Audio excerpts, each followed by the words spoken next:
আসসালামু আলাইকুম। এই শীতের সবজি যে কতখানি মজা করে রান্না করা যায়, এই হায়দ্রাবাদি মিক্স সবজি না বানায় খেলে বুঝবেন না।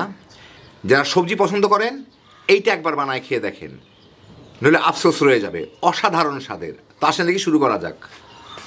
আমি এখানে সামান্য কিছু তেল গরম করে একটা বড় সাইজের পেঁয়াজ মোটা মোটা ফালি করে কেটে নিছি, 1 ইঞ্চি পরিমাণ আদা কুচায় নিছি, আর এখানে বড় বড় রসুনের 5টা কোয়া নিয়ে নিছি। এইগুলাকে আমি একটু সামান্য ভেজে নিব, মানে যাতে ভাজা ভাজা না হয়, একটু নরম হয় আর কি। 2-3 মিনিট ভেজে পেঁয়াজগুলো যখন একটু নরম হয়ে গেছে, একটু লালচে হয়ে গেছে, এখন একটু সবই ভাজা হয়ে গেছে, এইগুলো আমি তুলে নিব। তুলে নিয়ে এইগুলাকে আমার আরও কিছু মশলার সাথে ব্লেন্ড করে নিতে হবে। তো আপনাদের আমি দেখাচ্ছি, তেল থেকে এগুলাকে উঠাই নিই। আমি এখন এইগুলাকে একটা ব্লেন্ডারের ইয়ের মধ্যে নিয়ে এলাম, মশলা যেটা ব্লেন্ড করি। এখন এর সাথে আমি কিছু ধনিয়া পাতা, কিছু পুদিনা পাতা, অল্প কিছু পুদিনা পাতা, একটু ধনিয়া পাতা আর 3টা কাঁচামরিচ, এগুলা দিয়ে একসাথে ব্লেন্ড করে নিব। সামান্য ধনিয়া পাতা, পুদিনা পাতা আর 3টা কাঁচামরিচ, যার যা রুচি মতো দিয়ে নেবেন, খুব বেশি না দিলেই হবে। আমি এখানে কিছু শীতের সবজি নিয়ে নিছি। এর মধ্যে হচ্ছে ফুলকপি এরকম ছোট ছোট করে কেটে নিছি, একটু বরবটি এরকম লম্বা লম্বা করে কেটে নিছি, গাজর কিউব করে কেটে নিছি, পেঁয়াজ পাতা যেগুলো পাওয়া যায় এগুলো এরকম লম্বা লম্বা কেটে নিছি, একটু মটরশুঁটি আর আলু এরকম ছোট করে কেটে নিছি। তো এইগুলো ধরেন প্রায় 1.5 কাপ অথবা 1 কাপের কাছাকাছি আছে। আলুটা হয়তো একটু বেশি আছে 1 কাপের থেকে, যার যার পছন্দ মতো নিয়ে নিলেই হইলো। রান্না আমি এই সবজিগুলাই ব্যবহার করব। ইচ্ছা করলে আপনারা আপনাদের পছন্দ মতো সবজি বাড়ায় কমায় নিতে পারেন। আমি এখানে 1/4 কাপ সিকি কাপের মতো তেল গরম করে এর মধ্যে প্রথমে আলুগুলা দিয়ে একটু ভেজে নিব। চাইলে কেউ একটু হলুদ লবণও দিয়ে দিতে পারেন। মিনিট 3-4 আলুগুলাকে ভেজে এর মধ্যে আমি মানে শক্ত সবজিগুলাকে দিয়ে দিব, ফুলকপিগুলা আর গাজরগুলা আর বরবটি, এইগুলাকে দিয়ে একটু ভেজে নিব। আর এইগুলাকে আমি পরে দিব, এগুলা আর মটরশুঁটিগুলাকে, ওগুলা নরম জিনিস, ওগুলা ঝট করে হয়ে যাবে, এগুলাকে একটু ভেজে নিই। আমি কিন্তু হাই আর মিডিয়ামের মাঝামাঝি ভাজতেছি। 3-4 মিনিট ভেজে এখন আমি এর মধ্যে এই পেঁয়াজের পাতাগুলা, কলিগুলাকে আর এই মটরশুঁটিগুলাকে দিয়ে দিব। দিয়ে এইটাকে আরও মিনিট 2 ভেজে নিব। মটরশুঁটি আর পেঁয়াজের কলি হইতে খুব বেশি সময় লাগে না, আর বেশি ভাজলে এগুলো ডিসকালার হয়ে যাবে, সেই জন্য এর সাথে মিনিট 2 ভেজে নিব। 2 মিনিট ভেজে আরও আমি এইগুলাকে এখন চুলার থেকে, মানে তেল থেকে উঠায় ফেলাই সবজিগুলাকে।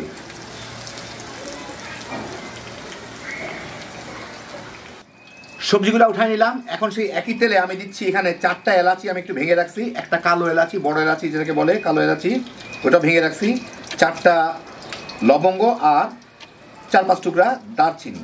এইটা দিয়ে সামান্য একটু নাড়াচাড়া করে নেব এর ফ্লেভারটা বের হওয়া পর্যন্ত। আমি কিন্তু এখন মিডিয়াম আঁচে নিয়ে আসছি এটাকে, যাতে ঝট করে কিছু পুড়ে না যায়। এই গরম মশলার গন্ধটা বের হয়ে গেলেই, ফ্লেভারটা আসা শুরু করলেই আমি এর মধ্যে এই যে ব্লেন্ড করে রাখা মশলাটা ওটা দিয়ে দিব। সামান্য একটু পানি দিয়ে এটাকে ধুয়ে দিয়ে দিচ্ছি। আমি ব্লেন্ড করার সময় কিন্তু একটু পানি ব্যবহার করছিলাম, এখন আরেকটু পানি দিয়ে দিচ্ছি। আপনারা পছন্দ মতো যতদূর পানি লাগে ততদূর পানি দিয়ে ব্লেন্ড করে নিয়েন। এখন আমি এটাকে এর সাথে একটু ভুনে নিব। মিনিট 2 ভুনে আমি এর মধ্যে এখন দিয়ে দিচ্ছি 1 চা চামচ মরিচের গুঁড়া, আধা চা চামচ করে হলুদ, জিরা, ধনিয়ার গুঁড়া, আধা চা চামচ, মরিচটা খালি 1 চা চামচ দিয়ে এর সাথে আমি এটাকে ভালো মতো এখন ভুনে নিব।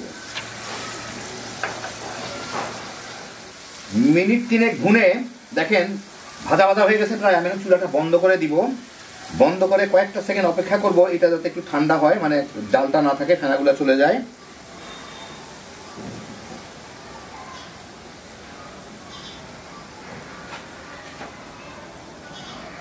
একটু জালটা কম হয়ে গেলেই, মানে একটু ঠান্ডার দিকে চলে আসলে এর মধ্যে আমি দিয়ে দিচ্ছি, এখানে আছে 4 টেবিল চামচ টক দই, একটু ফেটে রাখছি, ওইটা দিয়ে এর সাথে আগে মিশায় নিব।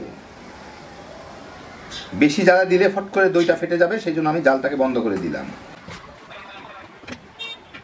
দইটাকে দিয়ে এর সাথে আমার একটু ভালো মতো মিশায় নিতে হবে। এখন আমি আবার চুলার জালটা জ্বালাই, এটাকে অল্প একটু ভুনে নিব। মিনিট 2 ভুনে আমি এখন এর মধ্যে এই সবজিগুলাকে দিয়ে দিব। তেল যা আছে চেঁচে পুচে দিয়ে দিই। এখন এর সাথে সামান্য একটু পানি দিয়ে আমার এটাকে সিদ্ধ করে নিতে হবে। এটা কিন্তু মাখা মাখা টাইপের হয়, খুব বেশি পানি দেওয়া দরকার নাই, কারণ এতক্ষণ সবজিগুলো ভাজি হওয়ার ফলে সবজিগুলো কিন্তু প্রায় সিদ্ধর কাছাকাছি হয়ে গেছে, সিদ্ধ হয়ে গেছে, কিছু কিছু সিদ্ধর কাছাকাছি হয়ে গেছে, সেই জন্য বেশি পানি দেওয়ার প্রয়োজন নাই। আর একটু পানি লাগবে। এখন আমি লবণটা দেখে নিব, আর সামান্য একটু লবণ লাগবে।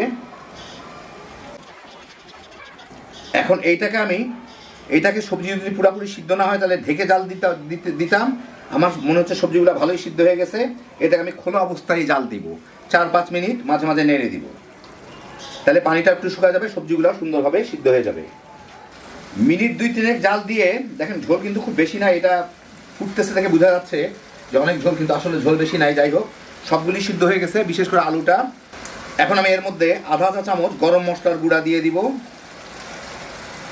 দিয়ে এর সাথে একটু মিশায় মিনিট খানেক জাল দিয়ে নিব, গরম মশলার ফ্লেভারটা যাতে চলে আসে। একদম দেখেন প্রায় মাখা মাখা হয়ে গেছে। এইটা 1 মিনিট জাল দিলাম, হয়ে গেল আমার দারুণ মজার হায়দ্রাবাদি সবজি। আমি এখন চুলাটাকে বন্ধ করে দিই, আপনাদের আমি গরমা গরম একটু বেড়ে দেখাচ্ছি। তো এই দেখেন হয়ে গেল আমার দারুণ মজার হায়দ্রাবাদি মিক্স সবজি। সবজি যে কতখানি মজা করে রান্না করা যায় এটা না খেলে বোঝা মুশকিল। তৈরি করা দেখলেন খুবই সহজ। বাজারে এখন প্রচুর শীতের সবজি পাওয়া যাচ্ছে। যারা সবজি পছন্দ করেন তারা তো খাবেনই, যারা না পছন্দ করেন তারাও একবার বানায় খেয়ে দেখেন। রুটি পরোটা দিয়া, পোলাপান নিয়ে তামা তামা করে খায় ফেলাইতে পারবেন। হ্যাঁ, বিজোশের একটা আইটেম। আল্লাহ আপনাদের সবাইকে ভালো রাখুন, সুস্থ রাখুন, নিরাপদে রাখুন।